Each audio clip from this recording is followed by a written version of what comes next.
बिस्मिल्लाहिर्रहमानिर्रहीम बिस्मिल्लाहिर्रहमानिर्रहीम। कैसे हैं आप सब? उम्मीद है आप सब बिल्कुल ठीक होंगे, अल्लाह ताला की रहमतों, बरकतों और नेमतों के साए में होंगे।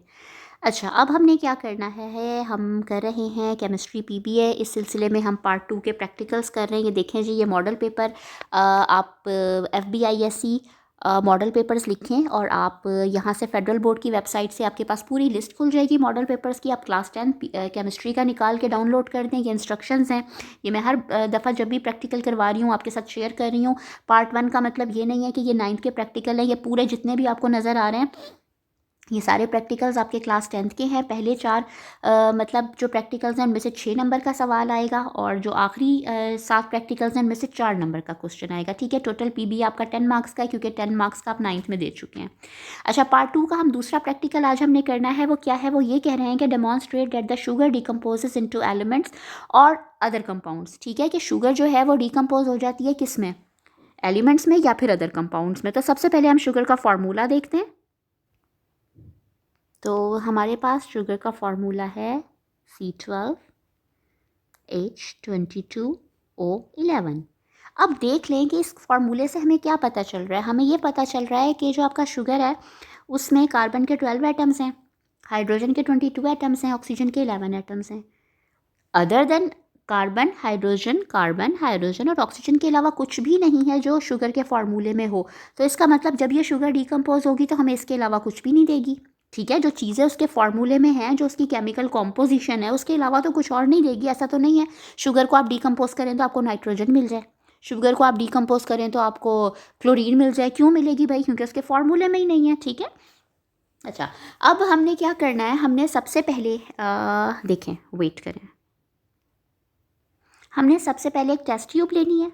ठीक है, हमने सबसे पहले एक टेस्ट ट्यूब लेनी है, उसमें हमने स्पैचुला की मदद से शुगर ले लेनी है। ठीक है, और फिर हमने क्या करना है, उस शुगर को बंसन बर्नर पर इस तरह हीट करना है। ठीक है, ये आपका टेस्ट ट्यूब होल्डर है जिससे इसको ग्रिप किया हुआ है टेस्ट ट्यूब को, और आपने इसको, आपको पता है कि बंसन बर्नर होता है, ऐसे होता है, उसमें ये ब्लू फ्लेम होता है, ऊपर ऊपर येलो फ्लेम होता है। तो आपने बिल्कुल इस ब्लू फ्लेम में रख के इसको हीट करना है। ठीक है, ब्लू फ्लेम में रखने का मतलब ये होता है कि ब्लू फ्लेम मोर हीट देता है आपको as compare to yellow flame. ठीक, अच्छा, अब यहाँ पर एक चीज़ लफ्ज़ पे और गौर करें, वो लफ्ज़ क्या है, थर्मल डिकम्पोजिशन। ठीक है, अब आप गौर से देखें, जहाँ भी थर्म का मतलब आता है, थर्म मीन्स हीट, क्योंकि आप ये डिकम्पोजिशन गर्म करके, हीट करके कर रहे हैं बंसन बर्नर पर, इसलिए इसका नाम थर्मल डिकम्पोजिशन है। ठीक है, इसको आप इलेक्ट्रिकल डिकम्पोजिशन नहीं कह सकते। ठीक, इसको हम थर्मल डिकम्पोजिशन कहेंगे। अब नेक्स्ट पे मूव करते हैं। अब आपने क्या करना है, आपने जब आपकी डिकम्पोजिशन स्टार्ट हो जाएगी ना शुगर की, तो आपने ना जो आपका टेस्ट ट्यूब है उसके माउथ पर एक कोबाल्ट क्लोराइड पेपर रख देना है। ठीक है, ये कोबाल्ट क्लोराइड पेपर इस रंग का होगा जो आपको शो हो रहा है, ब्लू से कलर का होगा। ठीक है, आपने इसके माउथ पर कोबाल्ट क्लोराइड पेपर रख देना है। कोबाल्ट क्लोराइड पेपर अपना कलर चेंज कर लेगा अगर डिकम्पोजिशन स्टार्ट होगी, अगर डिकम्पोजिशन नहीं होगी तो कोबाल्ट क्लोराइड अपना कलर चेंज नहीं करेगा। ठीक है, आपका जो शुगर है उसने अपनी डिकम्पोजिशन स्टार्ट कर दी है, शुगर के क्रिस्टल्स आपको इसमें नज़र आ रहे हैं। ठीक है, सबसे पहले क्या होगा, ये जो शुगर के क्रिस्टल्स होंगे ना वाइट कलर के, ये येलो में तब्दील होना शुरू हो जाएंगे। ठीक है, ये येलो में तब्दील होंगे, देन ये आपके पास ब्लैक कार्बन रह जाएगी। ठीक, पहले येलो येलो सा आपको बनना शुरू होगा, वो भी मैं आपको दिखाती हूँ, वेट। ठीक है, ये देखें, ये अब येलो येलो सा कुछ इन्होंने शो नहीं किया, लेकिन अच्छा आप एक चीज़ देखें कि ये हमने जो कोबाल्ट क्लोराइड पेपर रखा था, जितना पोर्शन कोबाल्ट क्लोराइड का इस टेस्ट ट्यूब के माउथ पर आ रहा था वो ब्लू से पिंक हो गया। इसका मतलब कि शुगर ने डिकम्पोजिशन स्टार्ट कर दी। ठीक है, क्लियर? अच्छा, अब क्या होगा, ये आपकी टेस्ट ट्यूब है। ठीक है, कलर चेंज करना था मैंने, वेट,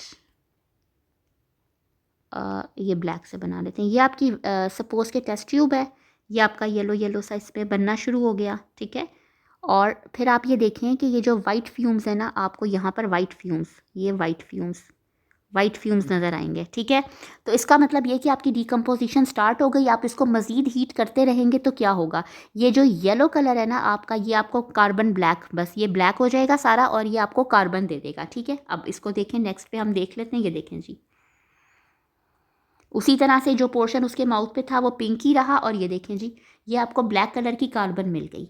ठीक, क्लियर? अच्छा, अब इससे हमें क्या पता चला? इससे हमें ये पता चला कि जब हमारी C12 H22 O11 डिकम्पोज होगी हीट करने से, तो हमें 12 कार्बन के एटम्स मिलेंगे। क्योंकि कार्बन 12 थे तो ज़ाहिर ही बात है 12 मिलेंगे एक मॉलिक्यूल जब आपका शुगर का डिकम्पोज होगा। और H2O वाइट फ्यूम्स जो कि आपकी टेस्ट ट्यूब की साइड्स पर जमा हो गए थे, वाइट फ्यूम्स हैं किसके? वाटर के, H2O के। अब इसको बैलेंस करना है।